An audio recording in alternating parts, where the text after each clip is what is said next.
اعوذ باللہ من الشیطان الرجیم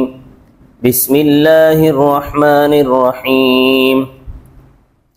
اولما اصابتکم مصیبت قد اصبتم مثلیها قلتم انا هذا قل هو من عند انفسکم ان اللہ على كل شیء قدیر وما أصابكم يوم التقى الجمعان فبإذن الله وليعلم الذين نافقوا وقيل لهم تعالوا قاتلوا في سبيل الله أو ادفعوا قالوا لو نعلم قتالا لاتبعناكم هم للكفر يومئذ أقرب منهم للإيمان يقولون بأفواههم ما ليس في قلوبهم والله أعلم بما يكتمون الذين قالوا لإخوانهم وقعدوا لو أطاعونا ما قتلوا قل فادرءوا عن أنفسكم الموت إن كنتم صادقين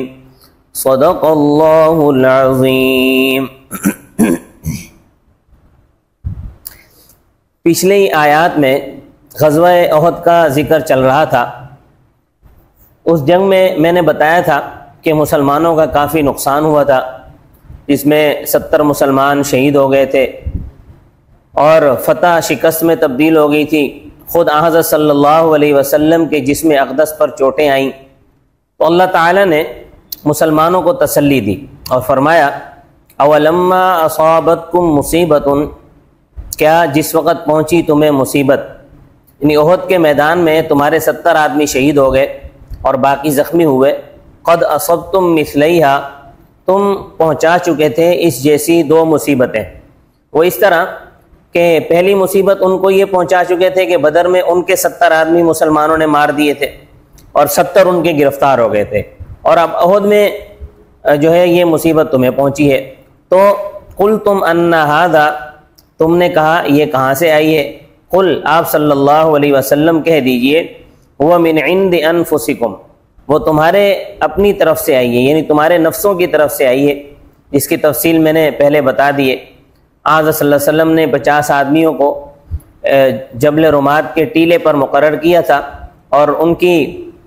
امارت جو ہے وہ حضرت عبداللہ بن جبیر رضی اللہ تعالیٰ عنہ کو دی تھی، تو اور فرمایا تھا کہ ہمیں فتح ہو یا شکست ہو تم نے اس مورچے کو نہیں چھوڑنا، مگر ان سے غلطی ہو گئی، انہوں نے مورچہ چھوڑ دیا، اللہ کے پیغمبر کی نافرمانی ہوئی اور اس کے نتیجے میں یہ تکلیف آئی۔ ان اللہ علی کل شیء قدیر، بے شک اللہ تعالی ہر چیز پر قادر ہے۔ وما اصابکم، اور وہ چیز جو تمہیں پہنچی یوم التقى الجمعان، جس دن آمنے سامنے آئیں 2 جماعتیں، کہ فتح شکست میں تبدیل ہو گئی اور مال غنیمت بھی تمہارے ہاتھ سے نکل گیا۔ فبإذن اللہ، پس اللہ تعالیٰ کے حکم سے، ولیعلم المؤمنین، اور تاکہ ظاہر کر دے اللہ تعالیٰ مومنوں کو، ولیعلم الذین، اور تاکہ ظاہر کر دے ان لوگوں کو، نافقوا، جو منافق ہیں ایمان والوں سے، کیونکہ جب تک سختی نہ آئے تو سچے اور جھوٹے سب خلط ملت رہتے ہیں، مخلص اور غیر مخلص کا پتہ نہیں چلتا، سختی کے موقع پر پتہ چلتا ہے، مخلص نکھر کر سامنے آ جاتے ہیں۔ وقیل لہم تعالوا قاتلوا، اور کہا گیا ان کو آؤ لڑو فی سبیل اللہ، اللہ تعالیٰ کے راستے میں، اور اگر لڑنا نہیں چاہتے تو ادفعوا، یا دفاع کرو، حملہ ہو چکا ہے تو جانے تو بچاؤ نا۔ قالوا، کہنے لگے، لو نعلم قتالا، اگر ہم جانتے لڑائی، یعنی ہم یہ سمجھیں کہ یہ لڑائی ہے، اتبعناکم، البتہ ہم ضرور تمہاری پیروی کرتے، یعنی تمہارا ساتھ دیتے۔ یہ کوئی لڑائی تھوڑی ہے، یہ تو سیدھا سیدھا موت کے منہ میں جانا ہے، کہ وہ اتنے زیادہ لوگ ہیں، وہ 3000 کا لشکر ہے اور یہ 1000، یہ تو موت کے منہ میں جانا ہے۔ یہ تھوڑے سے آدمی بھلا اتنے لوگوں کا مقابلہ کہاں کر سکتے ہیں؟ ہم للکفر یومئذ اقرب، وہ کفر کی طرف اس دن زیادہ قریب تھے، منہم للایمان،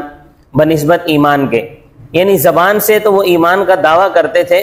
لیکن دل سے کافروں کے ساتھ، اور بات تو ظاہر دل کی ہوتی ہے، زبان کا کیا ہے، وہ تو زبان جو ہے یہ تو 2 تولے کا لوتھڑا ہے، اس کو جدھر چاہے پھیر لو، یقولون بافواہہم ما لیس فی قلوبہم، کہتے ہیں اپنے منہوں سے وہ چیز جو ان کے دلوں میں نہیں ہے، یعنی زبان سے کلمہ پڑھتے ہیں، مسلمانوں کی حمایت کا دم بھرتے ہیں، مگر دل میں نفاق بھرا ہوا ہے اور چاہتے ہیں کہ مسلمان ختم ہو جائے۔ مسلمانوں کے ساتھ اپنی زبان سے، اپنے منہوں سے حضرت صلی اللہ علیہ وسلم کی بڑی واہی تباہی باتیں کرتے ہیں۔ واللہ اعلم بما یکتمون، اور اللہ تعالیٰ خوب جانتا ہے جو وہ چھپاتے ہیں، یعنی ان کی جتنی حقیقت ہے ان کی ساری حقیقت رب تعالیٰ کو معلوم ہے، اللہ تعالیٰ بخوبی جانتا ہے،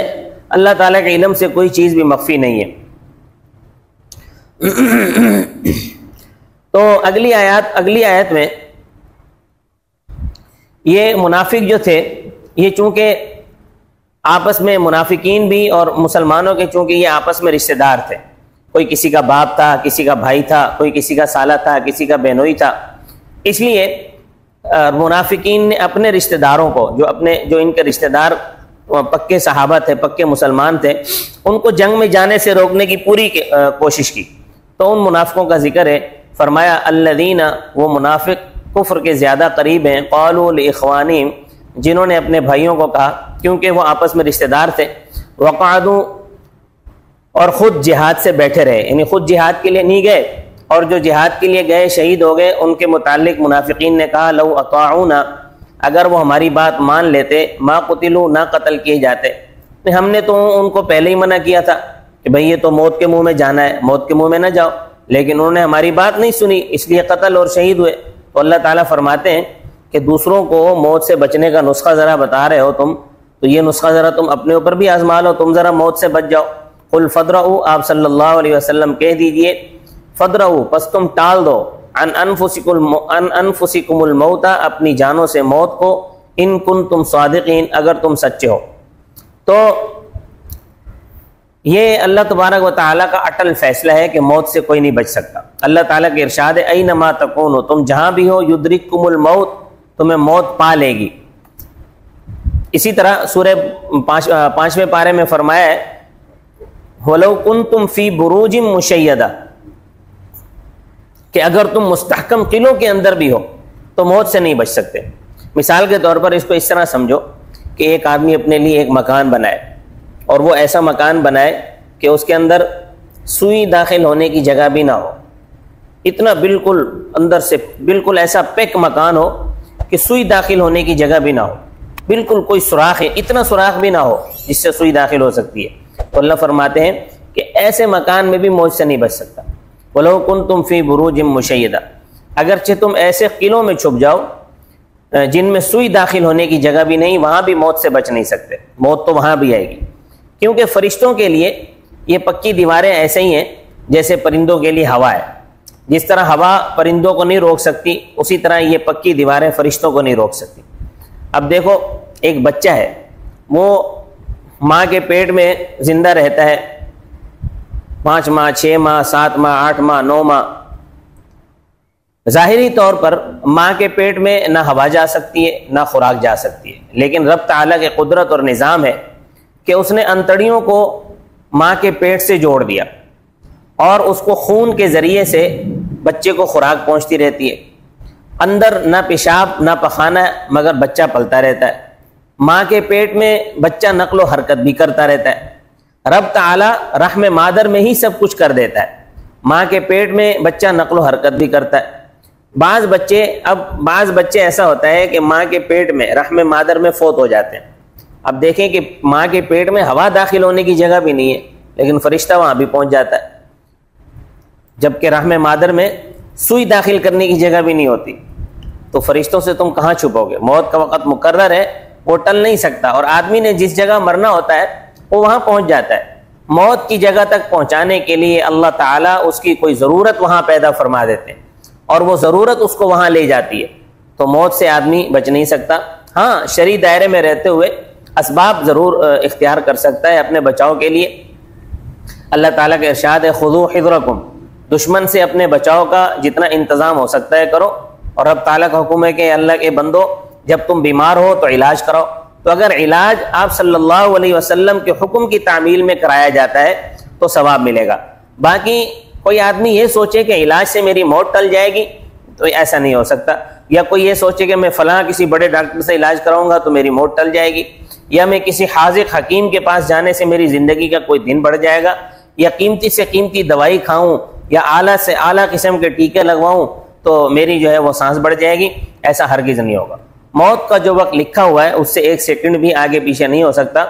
باقی عالم اسباب ہے دنیا، اس دنیا کے اندر اسباب کو کام میں لانا ہے اللہ تعالیٰ کا حکم سمجھتے ہوئے. چنانچہ حضرت صلی اللہ علیہ وسلم جب آرام فرماتے تھے تو ساتھی باقاعدہ پہرا دیتے تھے، مگر جب اللہ تعالیٰ کا حکم ہوا واللہ یعصمک من الناس، اے نبی کریم صلی اللہ علیہ وسلم اللہ تعالیٰ آپ کو لوگوں سے بچائے گا، تو اس وقت حضرت سعد بن ابی وقاص رضی اللہ تعالیٰ عنہ پہرا دے رہے تھے. حضرت صلی اللہ علیہ وسلم نے فرمایا اے سعد اب تم چلے جاؤ، میری حفاظت کا ذمہ اللہ نے لے لیا ہے، اب یعنی اب اسباب کی ضرورت نہیں رہی. تو منافقوں نے کہا تھا کہ اگر ہماری بات مان لیتے وہاں نہ جاتے تو نہ مرتے. اگلی آیات میں منافقین کی اس بات کا جواب دیا ہے کہ جن کو تم مردہ کہتے ہو ان کو حیات جاودہ مل چکی ہے. انشاءاللہ اس کی تفصیل اگلے درس میں ہوگی. اللہ تبارک و تعالی مجھے اور آپ کو عمل کی توفیق عطا فرمائے. وما علینا الا البلاغ المبین.